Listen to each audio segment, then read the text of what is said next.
नमस्कार, मी पंजाब डक. आणि राज्यात मात्र आता आणखी उद्याचे दिवस फक्त विखुरलेल्या स्वरूपाचं नाशिक जिल्हा आणि उत्तर महाराष्ट्राकडे नंदुरबार, धुळे, जळगाव तिकडं तुरळक ठिकाणी आज पाऊस पडणार आहे म्हणून हे अंदाज लक्षात यायचा. पण राज्यात मात्र उद्यापासून पावसाचा जोर ओसरणार आहे. 11 तारखेला एकदम संपूर्ण पाऊस राज्यातला ओसरला दिसेल. मुंबईचा देखील पावसाचा जोर ओसरणार आहे, पुण्याकडला ओसरणार आहे, नाशिकचा ओसरणार आहे, कोकणपट्टी घाटमाथ्यावरचा देखील 2 दिवसानंतर ते देखील जोर ओसरणार आहे. आता खूप काही मोठा पाऊस पडणार नाही. उद्या 11 जुलैपासून राज्यात चांगलं सूर्यदर्शन होणार आहे आणि हवामान कोरडं राहणार आहे म्हणून हा अंदाज महाराष्ट्रातल्या सर्व शेतकऱ्यांना लक्षात द्यायचा. त्याच्यानंतर राज्यामध्ये बऱ्याच भागामध्ये हा पाऊस झाला आणि त्याच्यामध्ये देखील आणखीन काही भाग वंचित आहे. तर त्या शेतकऱ्याला सांगू इच्छितो की राज्यामध्ये आता पाऊस कधी येणार आहे, तर काय होणार आहे, 15 जुलैच्या नंतर, 15, 16, 17 जुलैच्या नंतर राज्यात पुन्हा थोडाच विखुरलेल्या स्वरूपाचा सगळीकडे पडणार नाही. फक्त ते पाऊस काय होणार आहे, जे वंचित जिल्हे आहेत, एक नांदेड जिल्हा झालं, काही भाग लातूर जिल्हा, धाराशिव जिल्हा, सोलापूर जिल्हा आणि बीड जिल्ह्याचा, त्या भागामध्ये काय होणार आहे, 15, 16, 17 जुलैच्या दरम्यान तुरळक ठिकाणी भाग बदलत त्या 2-3 जिल्ह्यामध्ये एक पावसाची हजेरी असणार आहे म्हणून हा अंदाज लक्षात. महाराष्ट्रात देखील विखुरलेल्या स्वरूपाचा 15, 16, 17ला थोडाफार पाऊस येणार आहे. सगळीकडे पडणार नाही, फक्त स्थानिक वातावरण तयार होऊन ते पाऊस पडेल म्हणून हे अंदाज शेतकऱ्यांना लक्षात यायचा. त्याच्यानंतर राज्यात आणखीन परत चांगला असा जसा आता मागं अतिवृष्टी धगपोटी झाली तसा पावसाला आणखीन आता जुलैचा शेवटच्या आठवड्यापर्यंत आता वाट बघावी लागणार आहे म्हणून हे अंदाज लक्षात यायचा.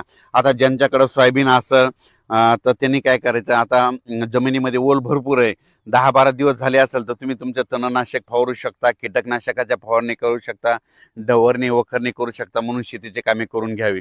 पण राज्यात मात्र आता मुंबईकरांना आता या पावसापासून सुटका भेटणार आहे. म्हणजे तिकडे देखील उद्यापासून एकदम हवामान कोरडं होणार आहे म्हणून मुंबईकरांसाठी आनंदाची बातमी, नाशिक जिल्ह्यासाठी आनंदाची बातमी, पुणे जिल्हा, घाटमाथा, कोल्हापूर जिल्हा तिकडे देखील आता परत पूर काय वाढणार नाही म्हणून त्यांच्यासाठी देखील आनंदाची बातमी.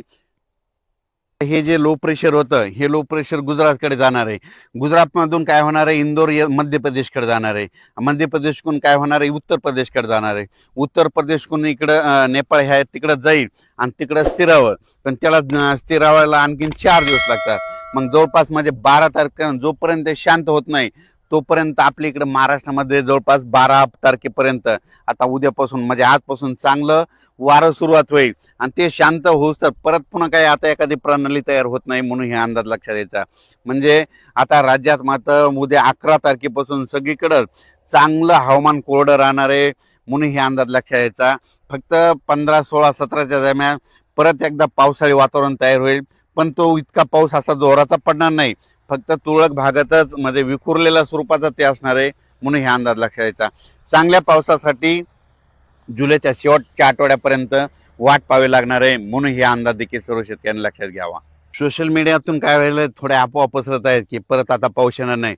शेतकऱ्यांना घाबरू नका, पाऊस येणार आहे. जुलैच्या शेवटच्या आठवड्यात देखील असाच एकदम आता जसा पाऊस आला ते चांगला पाऊस येणार आहे. पण तुम्हाला एक सांगू इच्छितो, 15, 16, 17च्या दरम्यान देखील थोडाफार पाऊस असणार आहे म्हणून शेतकऱ्यांनी तुम्ही काय करा, आपण आपले शेतीचे कामे करून घ्या, तणनाशक मारून घ्या, कीटकनाशक मारून घ्या, कारण की पाऊस बिलकुल येणार आहे, दुष्काळ वगैरे काही पडणार नाही. त्याच्यानंतर आता जुलैच्या शेवटच्या आठवड्यात देखील एक चांगला मोठा पाऊस येईल, त्याचा व्हिडिओ आणखी 2-4 दिवसात देईल. पण तोपर्यंत शेतकऱ्यांनी घाबरून न जाता आपण आपल्या शेतीचे कामे करून घ्या, फवारण्या करून घ्या, डवरणी करून घ्या, वखरणी करून घ्या म्हणून हे सर्व शेतकऱ्याला सांगू इच्छितो.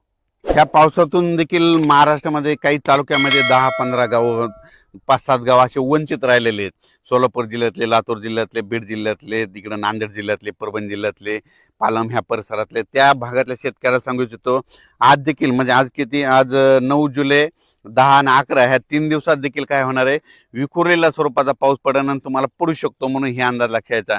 आणि याच्यातून तुम्ही वंचित राहिले तर परत पुन्हा काय होणार आहे, 15, 16, 17च्या दरम्यान एकदा थोडाफार पाऊस येणार आहे, ते मात्र ते पडून जाईल म्हणून शेतकऱ्यांनी हे देखील अंदाज लक्षात यायचा.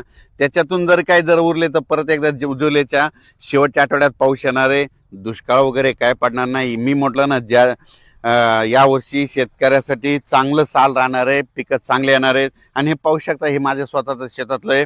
अचानक हे 30 जूनची पेरणी केलेली, आजच्यानं कंप्लीट 10 दिवसाचं सोयाबीन आहे आणि असंच पीक आहे सगळ्या शेतकऱ्याचं आमच्या भागातले, म्हणून हे लक्षात घ्यायचं. परत एकदा काय होईल, पुन्हा जुलैच्या शेवटच्या आठवड्यात परत एकदा काय होईल, बंगालच्या खाडीमध्ये परत तिकडे काय होईल, भुवनेश्वर आणि चेन्नईच्या दरम्यान परत एखादं चक्रवादळ तयार होईल आणि ते पाऊस इकडे येईल. आपल्या महाराष्ट्राला यावर्षी काय होणार आहे, काही अर्ध्या भागाला पुरेपूर पाऊस येणार आहे आणि मुंबईकडे काय होणार का याच्यापर्यंत अहिल्यानगर परत अरबी समुद्राचा पाऊस येणार आहे. हे मग आपल्याला खालून पाऊस पुरेपूर येत असल्यामुळं यावर्षी चांगला पाऊस पडणार आहे. शेतकऱ्यांनी घाबरून न जाता आपण आपल्या पेरणीचं आपलं तयारी ठेवावं. पिकाचं संरक्षण करण्याची काळजी घेणे सगळ्यात महत्त्वाचं गरजेचं आहे. करायला विनंती, आपण आपलं कामं करत राहायचं. पावसाचं कामं करत राहतं म्हणून आपण आपल्या शेतीचे कामे करत राहावे. धन्यवाद.